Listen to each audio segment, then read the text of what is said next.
Hey everybody, hope you're having an awesome day out there. We're back here in Dragonvale World, and today we're going to be looking at the airship and the world map and the market, or Sylvia's trading post. And we're going to see how best we can maximize our Dragon Cash profits. So where I usually start is at the airship to see what I need to get to fill the crates. So the first crate here was the lava orb, and the fifth crate here, it was the icy orb that I filled already. Now the first place I go to look for or to get items for the crates is over here in the world map. This is where I call my wholesale market, where I gather prices for all these items. So in the case of these items, these prices, the 12 for the lava orb, 32 for the fire sand, these are like my wholesale prices. These are the lowest prices I'll pay.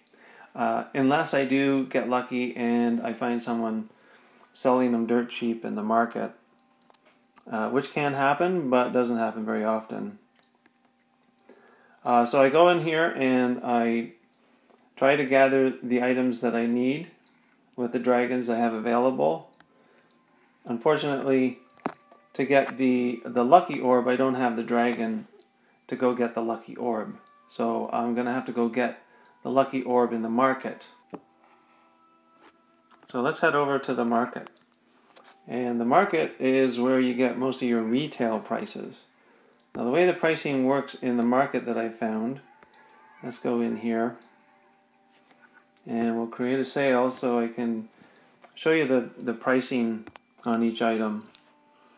I set the quantity to 1 so I can see how much one item will cost. And the gather price for the lava orb, which I have selected right now, is 12 Dragon Cash, which is how much I pay to get one lava orb in the world map. So I set this to 12 right about there. There's your wholesale cost for the lava orb. Now you go all the way to minimum, it goes to half cost. And that works for almost all these items. Minimum is half the cost of what you originally paid for it in the world map.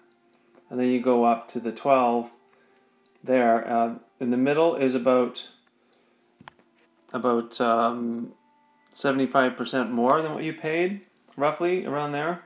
And you go to max and it works out to 3 times more, or almost 3 times more. If you look at the jungle loam, you pay 30 in the world map for jungle loam. So minimum on 1, let's scroll down to 1, would be 15, and then the maximum would be 90, so 3 times the cost. So that's how the pricing works for these items in the market.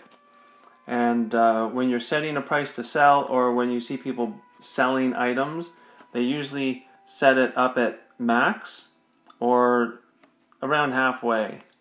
Like if you click back to lava orb and go back to jungle loam, it'll go back to the middle price. And sometimes they'll sell it at the 52 or 10 for 520, but most of the time they'll go right up to the max and sell it there. Now when you're buying items in the market, just keep in mind, if you go back to your airship, I like to watch the price that I'm getting when I fill the crate. So if I wanted to get, say, 16 of these icy orbs, my reward down here at the bottom is 17,845 Dragon Cash. So if I collect these or gather these in the world map, I'm paying 400 per item. So 16 times 400 is 6,400, which I'll be paying to get these 16 lava or icy orbs, and then I'll get 17,845 back. So I'm making some Dragon Cash. I'm making a lot of Dragon Cash on that. But if I go into the market and someone is selling these icy orbs, let's go down here and select the icy orbs, and they're selling 10 of them, let's say 1, for argument's sake, at the max price, I'm paying 1,200 for each icy orb in the market. So 1,200 times the 16 I need to fill the crate is 19,200, which is more than the reward. So keep an eye out on these prices because you may be paying more than what you're going to get back in the crate. So the gather cost in the world map is sort of the wholesale price, and then the market cost, which is usually around the middle here to max, I call the retail price because you're paying a markup out of the store. But when buying, make sure the cost per item is not higher than the reward on the crate. And only buy, when you're in the market, only buy the items you need to fill your crate if the price is right. Some items, like I showed you, the icy orb, and I believe the lucky orb, aren't worth it buying them in the market because people put them up to max price and it's always higher than what you'll get when you fill the crate. So I hope that is fairly clear and straightforward and simple. If it doesn't quite click, just rewind the video and listen to that part again. But it is pretty straightforward. Once you start playing around with the prices and the amounts and quantities, you'll get the idea, get more familiar with the way the pricing works here.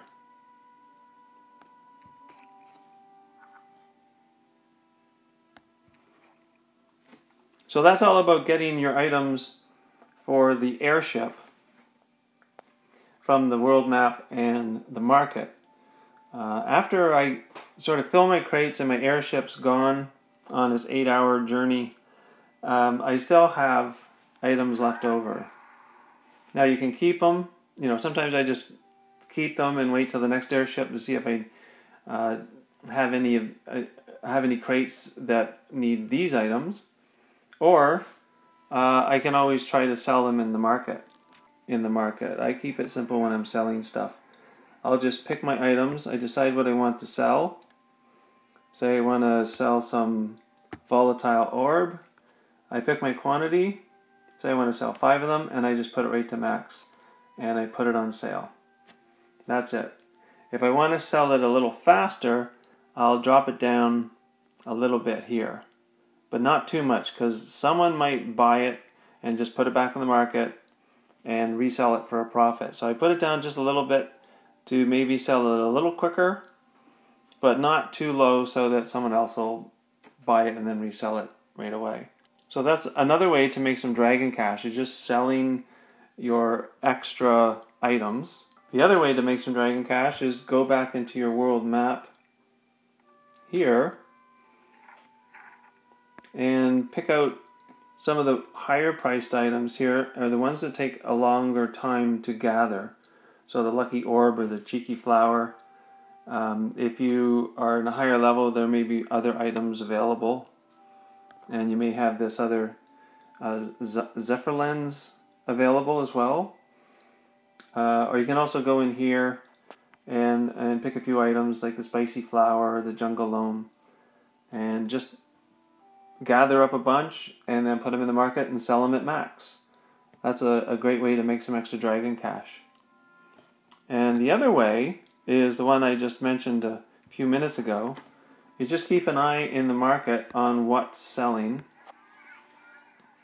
So go into your market, hit the shop world down here in the left, and see what's on sale and keep an eye on the prices. So 5 lava orb at 500, that looks like the max price to me. So buying those and reselling them won't give you any profit at all. But look for items where people have set the price almost at the gather price or lower or just slightly above but haven't maxed it out, and buy them and then just put them back in the market and resell them. I've done that a couple of times. I found some super cheap items.